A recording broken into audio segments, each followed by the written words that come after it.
Everybody, it is Lisa from True North Homeschool Academy. Today we're going to talk about the American Dream. That coin was phrased in the 1930s during the Great Depression, maybe the late 20s, and it was based on, let's face it, the Constitution. Life, liberty, and the pursuit of happiness for everybody in America. That American dream still holds true for so many of us today. That's really how we want to live. How we want to pave a path for our kids to live in that same way. What is the American dream? I'm just going to point it out to you in case you've forgotten what it is, but it usually includes home ownership, the ability and finances to raise a family, starting a business, meritocracy. What is meritocracy? It means your skill plus effort equals rewards.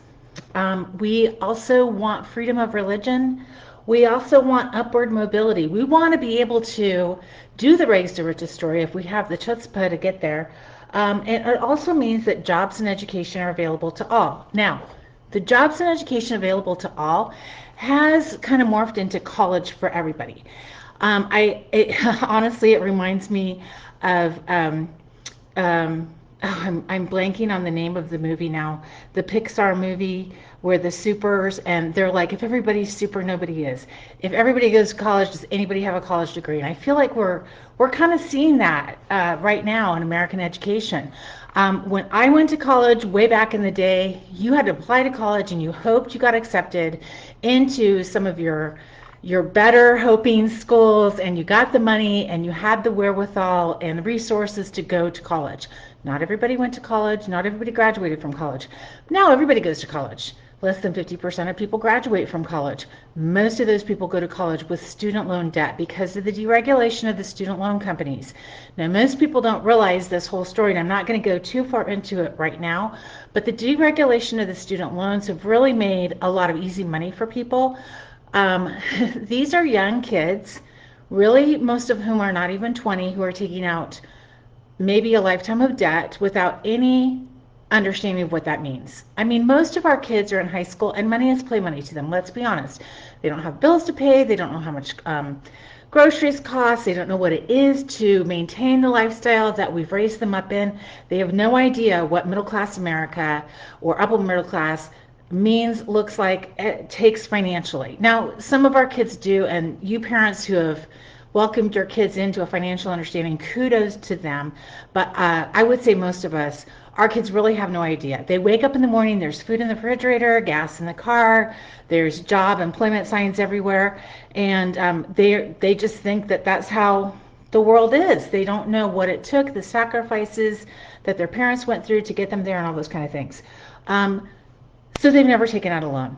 They've probably never even earned a significant amount of money in their life. Maybe they've worked a part-time minimum wage job.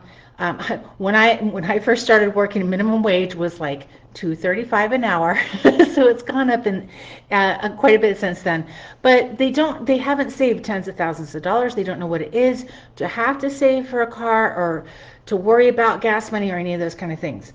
And so then they go to college and they take out $10,000 to $20,000 in debt one year, maybe more, and then the next year more, and the next year more. Most kids graduate with on average $37,000 in debt, and they graduate in 6 years, not 4, if they graduate. So when they have that much debt, what does that do to the American dream? It shrinks their ability to really live the American dream. Home ownership gets put off, having a family gets put off. Now, some people really figure out how to get out of that debt, and they really hack it, and they go on to do the rags to riches story. Kudos to them. It takes a lot of chutzpah.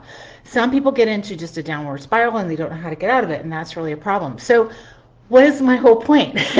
Today, parents, what I really want you to think about is that the way we were educated, the way that we were launched into adulthood is different than the way our kids need to be launched into adulthood. We had an educational system that worked for the 20th century. I got a liberal arts degree, as did my husband. We chose to go into graduate school, and we moved around the country, and we did the military, and we did a lot of things based on a liberal arts education. Now, what does the liberal arts education get you? Well, I would say the quality of education has gone down.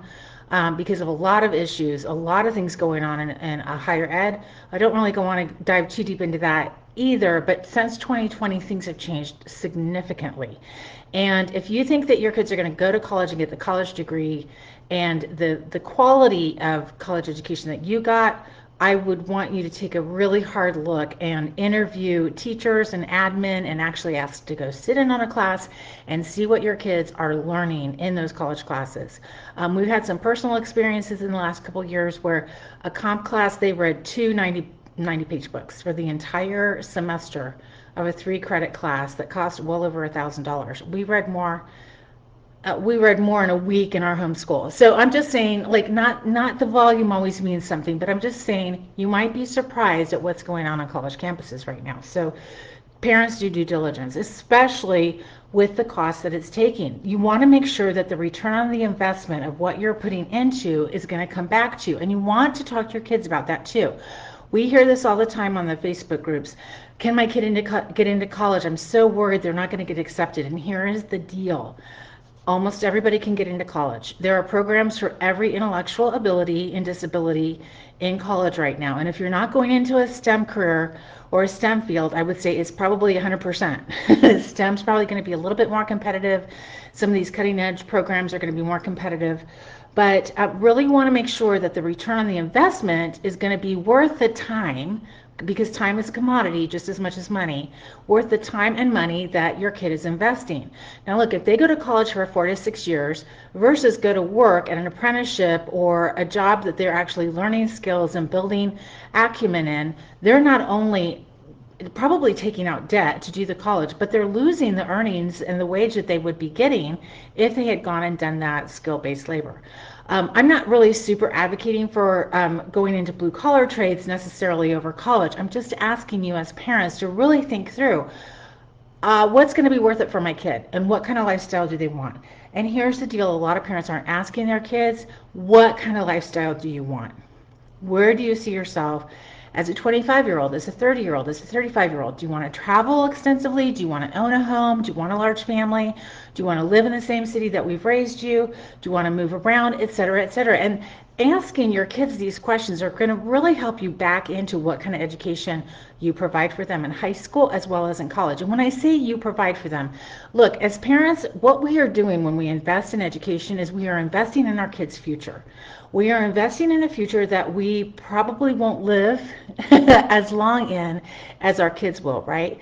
And so we're investing in something that we're not sure that we're going to be around to see, but we're investing in our kids' future with the hope that their life is, they have these things that we value: life, liberty, the pursuit of happiness, family, jobs, upward mobility, that the work that you do actually benefits you and your wider community.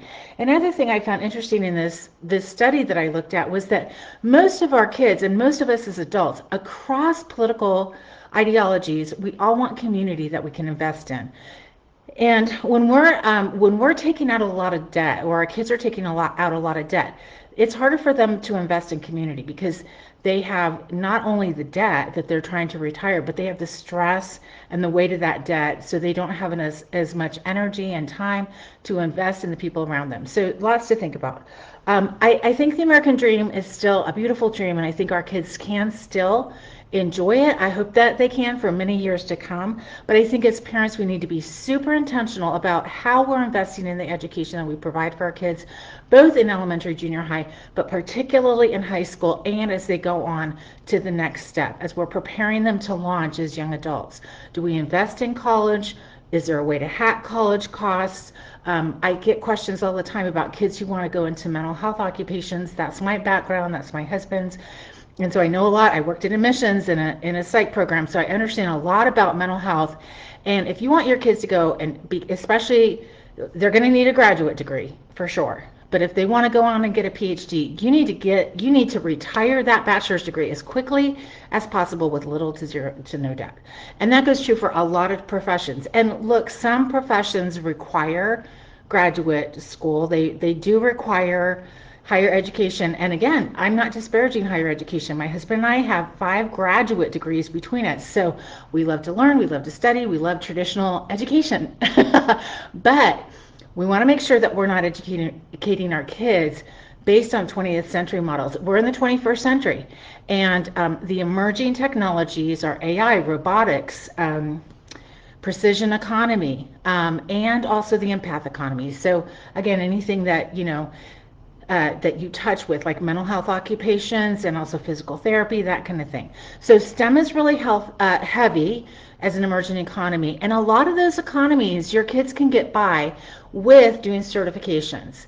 They don't need a college degree. In fact, I would say a lot of the computer programming jobs in the computer industry, the IT industry, your kids need certifications far more than they need a college degree.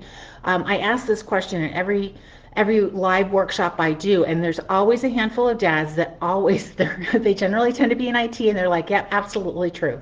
Certifications are more meaningful in IT than possibly a college degree. Now, don't quote me on that. Of course, it's going to be a little bit different for every specific position, etc. But lots to think about as you're preparing your kids for college. Can your kids get into college? Yes, they can. And if you're worried about transcripts or anything like that, we can help. We have a 2-year personalized learning plan that we provide for you for free at True North Homeschool Academy. So head to the website, truenorthhomeschool.academy. It's on the front page. We also are providing 15-minute free academic advising. So you can get a free 2-year personalized learning plan for your kids and free 15-minute academic advising. You can pay for a full hour academic advising and ongoing coaching if you want that as well. We have the transcript template. We have a lot of resources free and really low cost to make sure that you can get all the resources you need to create a great transcript to get your kid into college. That being said, almost everybody can go to college right now. So if you're going to do something really competitive like a military academy or an Ivy League or a competitive tech program like Caltech or MIT, you might need to really make sure that you're competitive, and if you have questions about that, we'd love to answer them too. But generally, I would really encourage parents to sit down with your spouse and your kids and really consider the person in front of you and what kind of lifestyle they want to have in the future and how you can best invest in them so that they can live the American dream, if that's of importance to you. And honestly, I think it is. I'd love to hear from you. What do you think about this? Are you invested in the American dream? Do you want that for your kids? And how are you really creating a path forward for your kids? This is really on my mind lately, especially as I prepare for the Great Homeschool Convention workshops that I'll be doing. I hope you'll join me live at those convention workshops. We will be in South Carolina, Missouri, Ohio, and Texas, and you can go to the Great Homeschool Convention website page and go to workshops. You can save my workshops to your itinerary. I'd love to see you there. We're going to have teachers at the booths this year. So in South Carolina, you can expect Dawn Pasley, Beth Purcell, Julia Jenks, and Carrie Holland, as well as Becky Lundgren and myself. And we'd love to, meet you in person. It's always such a great joy to literally meet you guys in person and talk with you and see where you're at on your homeschooling journey and your educational journey. I know these are a lot of big decisions for you as parents. Education is just a huge decision, right? I feel like as parents, the two big things that just weigh on our hearts are how to make sure that our kids are healthy and how to make sure that our kids are educated. And so I just kudos to you for really thinking through it intentionally and sorting through so many options that we have available today. Hey, there's never been a better time to homeschool or to look at alternative education, and there's so many ways to do it. I mean, there's not one right way to homeschool your kid or one right way to educate your kid. I know in some states you can have your kid in public school part-time, homeschool part-time, college part-time, do co-ops and class days. You can do just complete smash-ups. And what a joy. That's such a great prerogative for us as parents to really be able to personalize our kids' education in that way. I think one of the downsides of that is that there's so many options, and it can be really hard to sort through and wade through. And that's, again, why we're offering the 2-year free personalized learning plan and the free 15-minute academic advising. Kate, you're such a sweetie. Thank you. I got to talk to Kate on the phone today. She's taking classes with her kids at True North. Well, her kids are taking classes at True North, and we'll get to see her at the Great Homeschool Convention this spring, so super excited about that. Okay, you guys, I hope you guys are doing so very, very well. If you have any questions about education or thoughts about this, I would honestly love to hear your thoughts about, again, how you're preparing your kids to live as young adults in this global disrupted world that we live in right now. It's exciting in some ways, and it's a little concerning in others.